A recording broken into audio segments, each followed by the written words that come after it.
Welcome back to the Weeb Lounge. So, what does a rotten green banana, a microwave, and time travel have in common?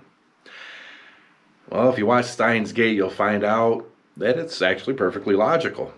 At least according to mad scientist Hoin Kyoma. I do not do that justice.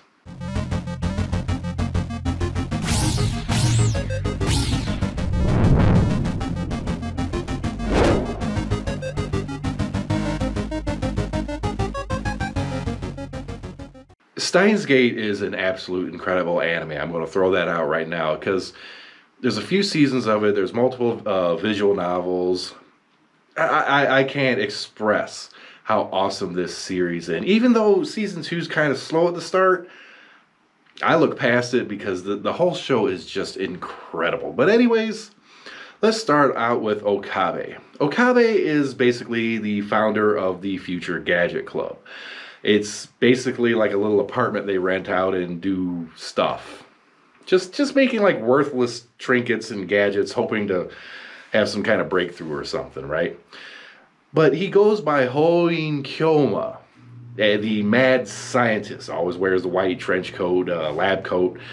And that persona, he plays off the mad scientist really well, but it's really just a facade for Mayuri.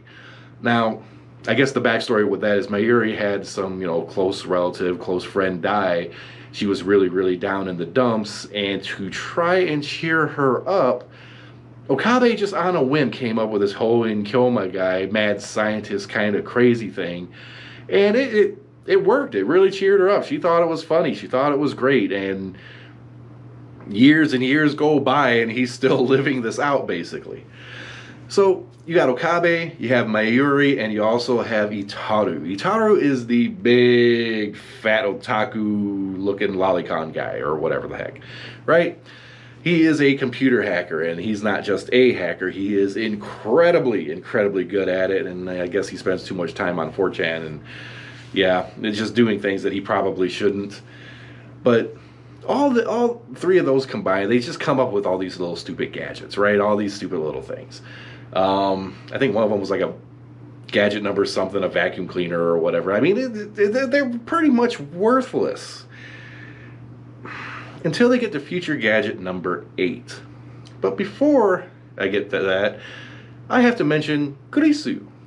Kurisu is the American Japanese girl that has like the long red hair. She is a genius, absolute genius, and she is having like this little a speech at a local little area. I don't know what the heck it is. It's a big building where a time travel capsule crashes into, gets lodged there, but nobody else can really see it because of paradox stuff or so. Some things you're just going to have to watch the anime for, I'm telling you, because it can get complicated. But Kurisu doesn't believe in time travel, right? She initially doesn't. She thinks it's absolutely impossible. Well, that's when she meets Hoin Kyoma, Okabe. And certain series of events happens, and Kurisu, that he, in his mad scientist forums, calls Christina. Why? Because he can. He's acting out the mad scientist thing, and it's great. She hates it, but she loves it. Tsundere. Total tsundere, especially for Okabe. Kurisu, Okabe, they're a thing. They're definitely a thing at some point. But one thing leads to another, and Christina is drafted into the Future Gadget Club. And they're kind of messing around with this stupid microwave, right? It's supposed to be Future Gadget 8, and it's a microwave that's basically just supposed to be able to also send email. Why does anybody need a microwave to send email? Seriously? But the problem is, they put like a banana in the thing. Okay, here's the banana part. They put a banana in the microwave, and they hit a couple of buttons, and it comes out like a green, nasty mush. Okay? Well, here's what happens. That gadget, in combination with like this old school big TV downstairs, I'm guessing some kind of magnetic field dealy. I'm not exactly sure. But what happened is that banana aged incredibly fast. So it's not just, you nuke a banana, it turns to mush, and you got mushy banana. It's green, it rotted, it decayed, it turned into a gelatinous, nasty ooze. A little bit more experimentation goes on, and they find out that it can send those emails to the past. Okay. So there's your first little bit of time travel. Right now it's just like a few little characters, like a little text message or something, right? That's what they can send to the past. But let's throw in a couple of the other characters. One, you have Itaru. Okay, well, Itaru, he's the hacker. I kind of went over that guy. Luca. Luca is a shrine maiden. And he, yes, I said he is a shrine maiden. It's basically just a trap character. He's a really good friend with Okabe. Okabe always has him do these sword swing things for whatever reason, because mad scientist and listens to him or whatever. They have a good connection, I guess. And he's a little important because of the time travel paradox things that eventually come to pass, where he's a guy, but in this other timeline, the Steins Gate, potentially. It's kind of what they call it. I mean, it's there's more to it. But basically, they send an email into the past to try to do something to change his gender. And they go to this other timeline or whatever, and they find out it worked. She was now an actual girl. Looks exactly the same. I mean, Luke is a total trap. Okay, it looks exactly the same. But it works. And then they go around, messing with time and all this stuff, and, things they shouldn't do, because, like butterfly effect, that kind of thing. In this anime, it's a real thing, and it's an issue to deal with. Oh, and when they have to go back and try to reverse everything, that's even more problems and stuff. But I'm going to have to bring up Suzuha next. Now, I've already given away a few things or whatever, so yeah, spoilers. It's like what it is and all these things. But Suzuha is just basically this kind of tomboy athletic girl, the kind of girl that I like, right? And it actually is one of my more favorite characters, but she's sadly a little bit more of a side character. She's very important, but not quite a main character, right? She just kind of works at the little TV repair shop downstairs from the club and earns a little part-time cash, does these little jobs now and then, but she's really what she's doing, she's spying on the Future Gadget Club. And it turns out she's actually from the future. And it also turns out that she's actually Taru's kid. The fat hacker guy. Okay, so this is where things start to just unravel and ravel at the same time. Like, every time it seems like they clean something up, they wrap something up, something else unravels. And it just goes and goes and goes. And it's the stupid, oh my God, it's nutty. It really is just nutty. Oh my God, it's really hard to keep track because of all the jumping that they do, and especially Okabe. Eventually, they're able to it's almost like not that they're time traveling, but skipping their conscious to another timeline, okay?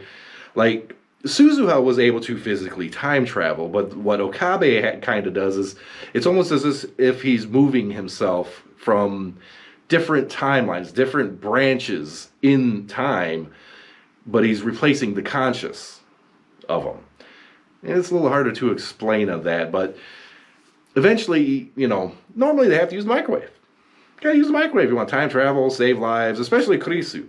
Christina, she gets murdered by her dad because her dad's a worthless piece of shit. Yeah. Dad basically wants to steal her research and claim it for himself, and then escape to Russia to build a time machine or something like that, right? This is how important this gets. This is how ridiculously important this gets.